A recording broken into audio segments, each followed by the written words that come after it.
Hello students, कल अपन ने बात की थी बीएससी पार्ट सेकेंड ईयर का एक टॉपिक लिया था यूनिट थर्ड का कैनाल सिस्टम।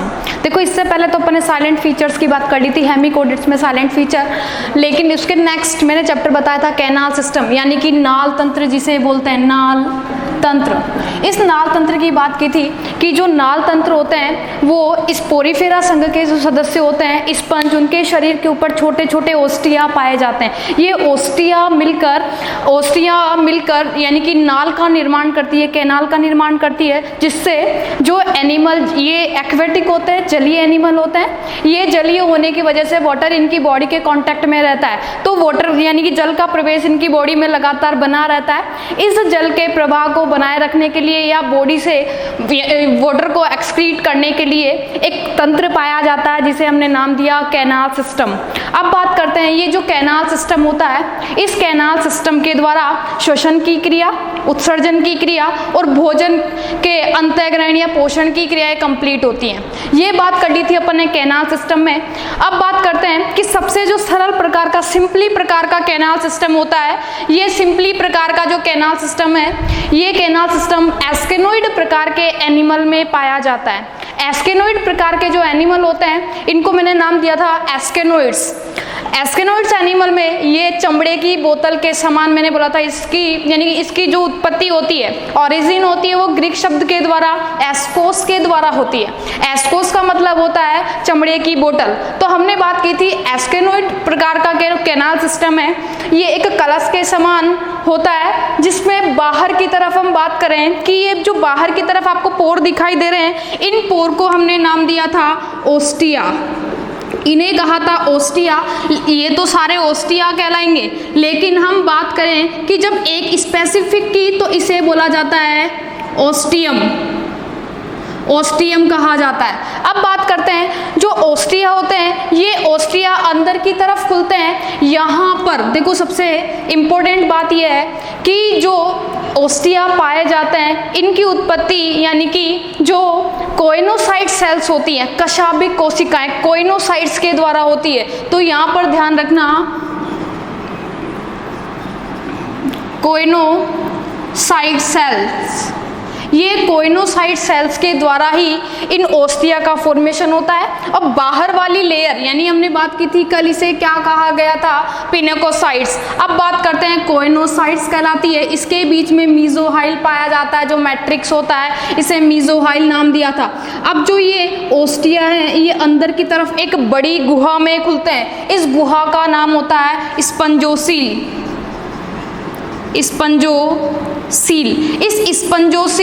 स्पंजोसील एस्केनोइड एनिमल्स के अंदर आकार में बड़ी होती है। देखो मैंने बोला था कि धीरे धीरे इनमें इवोल्यूशंस पाए जाते हैं, उद्विकास होने लगते हैं कि एनिमल की बॉडी में वाटर के कांटेक्ट को बनाए रखने के लिए यहाँ पर जो अंदर वाली ये कोइनोसाइट्स, ये कोइनोसाइट लेयर या कोइनोडर्म जो लेयर होती है, इस कोइनोडर्म लेयर के द्वारा ये ओस्टिया अंदर की तरफ खुलते हैं, जिसे बोला जाता है स्पंजोसील। ये है कैविटी होती है, गुहा होती है। ये कैविटी बाहर की तरफ एक छिद्र द्वारा खुलती है, इसे नाम दिया था ओस्क्यूलम। ये ओस्क्यूलम बाहर की तरफ खुलता है। तो स्पंजों के शरीर में ये छोटी एक कैनाल पाई जाती है जिसके द्वारा वाटर का आवागमन बना रहता है। इसमें होता है कि जब जल आता है तो ऑक्सीजन को लेके आएगा, और जो इसकी बॉडी के अंदर जो भी एक्सक्रीटरी मटेरियल बात करें CO2 वगैरह, तो ये बाहर बॉडी से यानी कि जो कैनाल है इसके द्वारा बाहर एक्सक्रीट कर दी जाती है। इसके द्वारा CO2 आउट हो जाती है, तो एक्सक्रीशन की क्रिया कंप्लीट होती है। अब बात करते हैं कि इसमें जो एस्केनोइड प्रकार के एनिमल होते हैं इनमें जो कैनाल सिस्टम होता है वो कैनाल सिस्टम एक सुविकसित यानी वेल डेवलप नहीं होता है, क्योंकि जो जल का बहाव होता है उस जल के बहाव को अधिक बाहर फेंकने के लिए या अंदर यानी कि दाब ज़्यादा होने की वजह से अंदर लाने के लिए ये उनके लिए यानी कि सही नहीं होता है। इसीलिए इसमें धीरे धीरे इवोल्यूशंस आने लगे। इवोल्यूशंस तो जो आगे एनिमल की बात करें, ये जो एस्केनोइड प्रकार का जो कैनाल सिस्टम होता है, ये एस्केनोइड कैनाल सिस्टम एस्केनोइड एनिमल्स में पाया जाता है। इसमें इवोल्यूशन आने के बाद में धीरे धीरे इसमें इवोल्यूट होने के बाद में साइकेनोइड कैनाल सिस्टम का डेवलपमेंट हुआ। साइकेनोइड कैनाल सिस्टम, अपन ने कल कैनाल सिस्टम में 4 प्रकार के कैनाल सिस्टम की बात की थी। पहला है asconoid canal system, syconoid canal system, leuconoid canal system और फोर्थ था रैगनेट टाइप, जो मुख्यतः अलग प्रकार का ये स्पेसिफिक होता है। अब सेकेंड नंबर की बात करें साइकेनोइड कैनाल सिस्टम की। साइकेनोइड कैनाल सिस्टम धीरे धीरे एस्केनोइड कैनाल सिस्टम का ही धीरे धीरे डेवलपमेंट है या इवोल्यूशन है। इसमें उद्विकास आने का एक रीजन है जो जल के बहाव को यानी कि जल के बहाव को तेजी से करे और दाब अधिक बढ़ने पर भी वाटर को बाहर की तरफ विमुक्त करने के लिए ये सही हो। इसीलिए बात करेंगे कि इसमें स्पंजोसील बड़ी थी एस्केनोइड में, लेकिन साइकेनोइड एनिमल में जो स्पंजोसील होती है वो छोटी होती है। स्पंजोसील, ये स्पंजोसील एक गुहा या कैविटी होती है। अब बात करते हैं इसमें बाहर की तरफ वॉल पाई जाती है। इस वॉल में सबसे पहले बाहर की तरफ इसे बोलेंगे पिनेकोडर्म। मैंने बोला था पिनेकोडर्म जो लेयर होती है वो पिनेकोसाइट कोशिकाओं के द्वारा बनी होती है और ये सपाट कोशिकाएं होती है जो कि पोरोसाइट सेल्स के समान होती है, ये पोरोसाइट लेयर के समान होती है। अब बात करते हैं जो अंदर वाली वॉल होती है, इसे बोला गया था कोइनोसाइट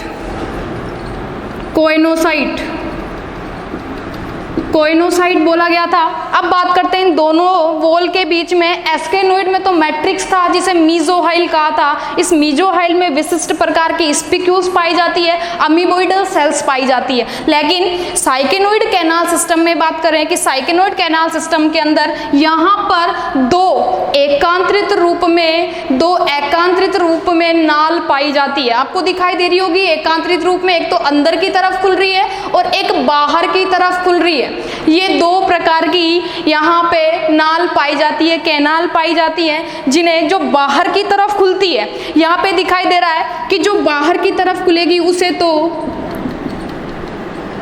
इनकरंट कैनाल नाम दिया जाएगा। जो बाहर की तरफ खुलेगी उसे तो इनकरंट कैनाल नाम दिया जाएगा और जो अंदर की तरफ खुल रही है, यहाँ पे यू आकार की नलिकाएं होगी जो अंदर की तरफ खुल रही है, इन्हें नाम दिया जाएगा रेडियल कैनाल। अब यहाँ पे बात हो गई 2 की, इनकरंट कैनाल की बात हो गई और रेडियल कैनाल की बात हो गई। इनकरंट और रेडियल कैनाल के मध्य में यहाँ पे छोटे छोटे बाइंड्स पाए जाते हैं जो इन दोनों नालों के बहाव में यानी कि इन दोनों नालों को जोड़ने का, कनेक्टिव करने का कार्य करते हैं, जिन्हें बोला जाएगा यहाँ पे ये जो नाल होती है ये संयोजी नाल होती है, संयोजी या कनेक्टिंग कैनाल। अब बात करेंगे कि जो बाहर की तरफ जो कैनाल खुल रही है, इस इनकरंट कैनाल के बाहर की तरफ यहाँ पे देखो ये छिद्र दिखाई दे रहा है। इस छिद्र को, इनकरंट कैनाल में जो छिद्र पाया जाता है, इस छिद्र को हमने नाम दिया प्रोसोपाइल, या बोल सकते हैं कि ये जो इनकरंट कैनाल है और ये जो रेडियल कैनाल है, इन दोनों कैनाल के मध्य में यहाँ पे ये जो बीच में कनेक्टिंग कैनाल प्रेजेंट है, इनको ले जाने का कार्य, यहाँ पे जो पोर प्रेजेंट है उसे भी हमने नाम दिया प्रोसोपाइल। देखो सबसे पहले वाटर आएगा यहाँ पे ओस्टिया के द्वारा, बाहर आपको पता है ओस्टिया प्रेजेंट होता है और ओस्टिया से जो वाटर आएगा देखो वो सबसे पहले किस में आएगा, इनकरंट कैनाल में। इनकरंट कैनाल से वो जाएगा किसमें, यहाँ पे जो पोर प्रेजेंट है इस पोर को हमने नाम दिया प्रोसोपाइल। अब बात करते हैं ये जो प्रोसोपाइल है, ये प्रोसोपाइल खुलता है यहाँ पे, ये कौन सी है, रेडियल कैनाल। ये जो रेडियल कैनाल है या अरियल नाल है, ये अरियल नाल अंदर की तरफ एक रंध्र के द्वारा खुलती है जिसे नाम दिया एपोपाइल। तो यहाँ पे बात हो गई कि जो साइकेनोइड कैनाल सिस्टम होता है, इस साइकेनोइड कैनाल सिस्टम की वॉल पर एकांतरित रूप में कैनाल पाई जाती है, जिन कैनालों का नाम है, एक जो बाहर की तरफ खुलती है उसे तो नाम दे दिया गया बाहर इनकरंट कैनाल, और जो अंदर की तरफ खुलती है उसे नाम दिया गया रेडियल कैनाल। अब बात करते हैं जो इनकरंट कैनाल है वो इनकरंट कैनाल में वाटर आएगा सबसे पहले ओस्टिया के द्वारा, इनकरंट कैनाल से वो जाएगा किसमें, प्रोसोपाइल में, और प्रोसोपाइल से वाटर जाएगा किसमें, रेडियल कैनाल में, और रेडियल कैनाल से वाटर आ जाएगा किसमें, एपोपाइल में, जो अंदर की तरफ खुल रहा है स्पंजोसील में। सारे के सारे एपोपाइल स्पंजोसील में खुलेंगे। स्पंजोसील में खुलने से वाटर सारा किस में आ जाएगा, स्पंजोसील के अंदर। अब आप लोगों को इनकर यहाँ पे बात की थी अपन ने एस्केनोइड कैनाल सिस्टम में भी कि जो स्पंजोसील होती है वो बाहर की तरफ एक पोर के द्वारा खुलती है, वैसे ही ये जो कैविटी है या जो स्पंजोसील है ये भी बाहर की तरफ एक पोर के द्वारा खुलती है, जिसे नाम दिया था अपन ने ऑस्क्यूलम। ये ऑस्क्यूलम के द्वारा खुलती है। तो सारे के सारे एपोपाइल होते हैं, ये एपोपाइल वाटर को ले आते हैं स्पंजोसील में, और स्पंजोसील में कर्मानुकुंचन की क्रिया के द्वारा वाटर बाहर की तरफ आउट हो जाता है। अब बात करते हैं इनकरंट और रेडियल कैनाल। जो इनकरंट और रेडियल कैनाल होती है, इन कैनाल के मध्य के अंदर इनकरंट कैनाल में कोई भी फ्लैजिलेटेड सेल्स नहीं पाई जाती है, लेकिन जो रेडियल कैनाल होती है, इम्पॉर्टेंट बात है ये कि जो रेडियल कैनाल होती है, इस रेडियल कैनाल के अंदर फ्लैजिलेटेड सेल्स पाई जाती है। ये जो फ्लैजिलेटेड सेल्स होती है ये मूवमेंट करने का कार्य करती है और इनमें तरंगीय गति पाई जाती है, जो वाटर के बहाव को एकाएक बाहर की तरफ फेंकने का कार्य करती है। तो यहाँ पे कंपन की क्रिया होगी और वाटर रेडियल कैनाल से एपोपाइल में आएगा और एपोपाइल से स्पंजोसील में आ जाएगा। और स्पंजोसील मैंने बोला कि एस्केनोइड की तुलना में साइकेनोइड कैनाल सिस्टम के अंदर जो स्पंजोसील होती है वो छोटी होती है। छोटी होने का रीजन है इवोल्यूशन। धीरे धीरे एस्केनोइड से इवोल्यूशन आया किसमें, साइकेनोइड में। अब जो एनिमल आएंगे, जैसे बात करें साइकेनोइड कैनाल सिस्टम में, एक तो आता है साइकन एनिमल, एक आता है स्काइफा। साइकन और स्काइफाई के अंदर, दोनों के अंदर ये साइकेनोइड कैनाल सिस्टम पाया जाता है। लेकिन कुछ जीव जो स्पंज होते हैं, उन जीवों के अंदर ये जो कैनाल सिस्टम है वो वेल डेवलप ना होने की वजह से इसमें भी धीरे धीरे वेरिएशंस आने लगे, और वेरिएशंस आने के बाद में एक ल्यूकेनोइड कैनाल सिस्टम का डेवलपमेंट हुआ। तो यहाँ पे बात हो गई हमारी एस्केनोइड कैनाल सिस्टम में, वही इसमें सबसे बाहर की तरफ होंगे ओस्टिया, वैसे ही साइकेनोइड में भी बाहर की तरफ होंगे ओस्टिया, क्योंकि स्पंजों के शरीर के ऊपर छोटे छोटे पोर्स पाए जाते हैं जिन्हें हमने नाम दिया था ओस्टिया, जो क्या करते हैं वाटर को एब्जॉर्ब यानी लेने का कार्य करेंगे। ओस्टिया खुलेगी यहाँ पे भी स्पंजोसील में, और यहाँ पे भी दो लेयर प्रेजेंट होती है, पिनेकोडर और कोएनोकोडर। इन दोनों के मध्य में मैट्रिक्स पाया जाता है। इस मैट्रिक्स को हमने नाम दिया था यहाँ पे मीजोहाइल, जिसमें अमीबोइडल सेल प्रेजेंट होती है। अमीबोइडल सेल के साथ साथ में स्पिक्यूल्स प्रेजेंट होती है। ये बात हो गई थी हमारे एस्केनोइड कैनाल सिस्टम की, और ये बात हो गई हमारे साइकेनोइड। एग्जाम्पल ध्यान रखना, दो एग्जाम्पल बताए मैंने, एक तो साइकन और एक होता है स्काइफा।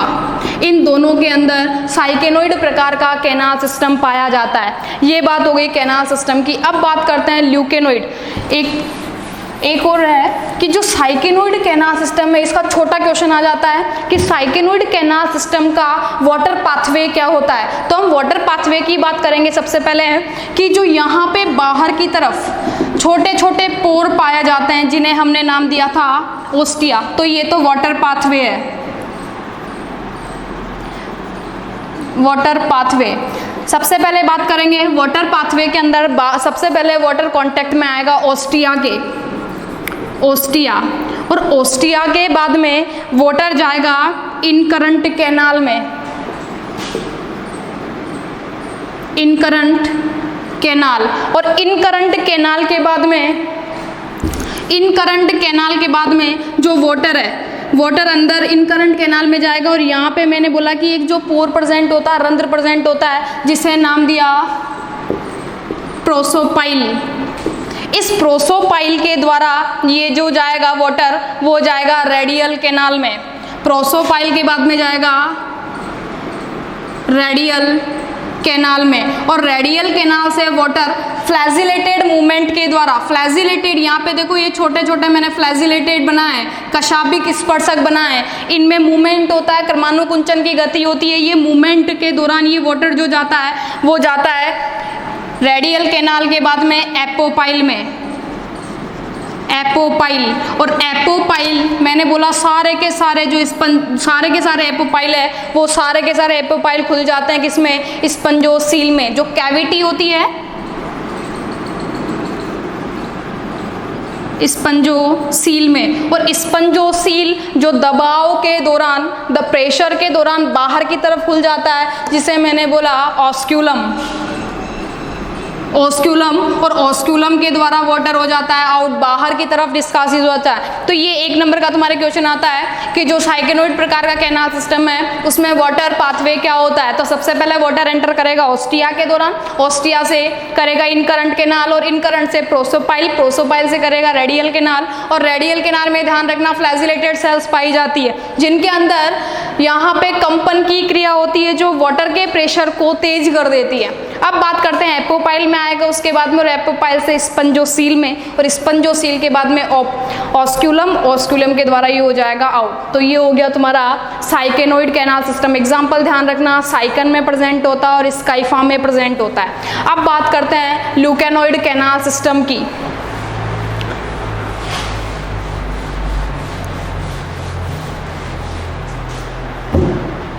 ल्यूकेनोइड जो कैनाल सिस्टम होता है, इस ल्यूकेनोइड कैनाल सिस्टम में छोटी छोटी नालों का डेवलपमेंट हो जाता है, छोटी छोटी नालें बन जाती है इसके अंदर। और यहाँ पे भी वही बात होगी कि जो ओस्टिया होंगे सबसे पहले ओस्टिया में आएगा, और ओस्टिया के दौरान बाहर की तरफ जो प्रेजेंट होते हैं उसे ओस्टिया कहते हैं, ओस्टिया कहेंगे। और ओस्टिया के दौरान वही हमने साइकेनोइड में प्रेजेंट होता है, तो साइकेनोइड में हमने ओस्टिया के बाद में बात की थी इन करंट केनाल की, तो सेम एज इट इज इसी में भी यही बात होगी कि ये जो बाहर की तरफ खुल जाती हैं यहाँ पे जो कैनाल सिस्टम है उनका जाल पाया जाता है, अंदर की तरफ जाल पाया जाता है। ये हो गया ल्यूकेनोइड, ल्यूकेनोइड canal system. Leuconoid canal system की बात करें कि जो जियार्डिया जो एनिमल है उनके अंदर ल्यूकेनोइड प्रकार का कैनाल सिस्टम पाया जाता है। इसके अंदर भी इवोल्यूशन होता है क्योंकि ये जो एनिमल होते हैं जो वाटर के कांटेक्ट में होते हैं और इनके अंदर जल के बहाव को तेज फेंकने की क्षमता नहीं पाई जाती है, जब जल के बहाव को बनाए रखने की क्षमता नहीं पाई जाती है, इसीलिए साइकेनोइड कैनाल सिस्टम में धीरे धीरे वेरिएशन या मॉडिफिकेशंस होने लगे। उसके दौरान इनमें भी वेल डेवलप प्रकार का ल्यूकेनोइड कैनाल सिस्टम पाया गया। ल्यूकेनोइड कैनाल सिस्टम जो होता है एक कनेक्टिव होता है और कॉलोनियल, यानी कि इसके अंदर समूह बने, ग्रुप्स बने होते हैं। तो ग्रुप्स में बात करें कि जो एनिमल होगा, जियार्डिया की बात करें, जियार्डिया जो एनिमल है उसकी बॉडी पे भी छोटे छोटे पोर्स पाए जाएंगे। ये तो मैंने बोला पोरिफेरा संघ के जो स्पंज होते हैं उनका स्पेसिफिक करैक्टर होता है छोटे पोर का पाया जाना, लेकिन यहाँ पे जो स्पंज यानी जियार्डिया जो होगा उसमें भी छोटे पोर को ओस्टिया कहेंगे और उनमें भी जो वाटर होगा वो सबसे पहले एंटर करेगा इन करंट कैनाल में। और इन करंट कैनाल पे मैंने बोला कि जो रेडियल कैनाल और इन करंट कैनाल को जो जोड़ने का कार्य करती है उसे कनेक्टिव कैनाल कहते हैं, जिसके ऊपर एक पोर पाया जाता है जिसे बोला जाता है प्रोसोपाइल। तो इन करंट कैनाल से ये जाएगा प्रोसोपाइल में, और प्रोसोपाइल के बाद में ये जो यानी कि जो वाटर जाता है वो प्रोसोपाइल के बाद में रेडियल कैनाल में, और रेडियल कैनाल से पहले बात करें वो फ्लैजिलेटेड चैम्बर में। सबसे इंपॉर्टेंट वर्ड ये फ्लैजिलेटेड चैम्बर होता है इसके अंदर। वहां पे बात की थी फ्लैजिलेटेड टेंटिकल्स की, यहाँ पे बात करेंगे फ्लैजिलेटेड चैम्बर की। तो फ्लैजिलेटेड चैम्बर होगा और फ्लैजिलेटेड चैम्बर से ये जो थ्रो आउट होगा वो होगा एपोपाइल में, और एपोपाइल के बाद में ये हो जाएगा स्पंजोसील में। सेम एज इट इज वही कंडीशंस आएगी एस्केनोइड में, साइकेनोइड में और ल्यूकेनोइड में। तो उसके बाद में फ्लैजिलेटेड चैम्बर के बाद में एपोपाइल के द्वारा स्पंजोसील में, और स्पंजोसील से वही आउट हो जाएगा ऑस्क्यूलम के द्वारा। तो ये बात करेंगे हम नेक्स्ट क्लास के अंदर। 2 कैनाल सिस्टम अपने कंप्लीट हो गए। नेक्स्ट वाला जो कैनाल सिस्टम है अपना ल्यूकेनोइड आएगा, और ल्यूकेनोइड कैनाल सिस्टम के बाद में अपन बात करेंगे ड्रैगनेट टाइप कैनाल सिस्टम की। उसमें अच्छे से एग्जाम्पल देखेंगे अपन, इनका पाथवे देखेंगे। जो इंपॉर्टेंट होता है पाथवे से शॉर्ट क्वेश्चन आता है तुम्हारे। तो आज के लिए थैंक यू, नेक्स्ट क्लास में देखते हैं।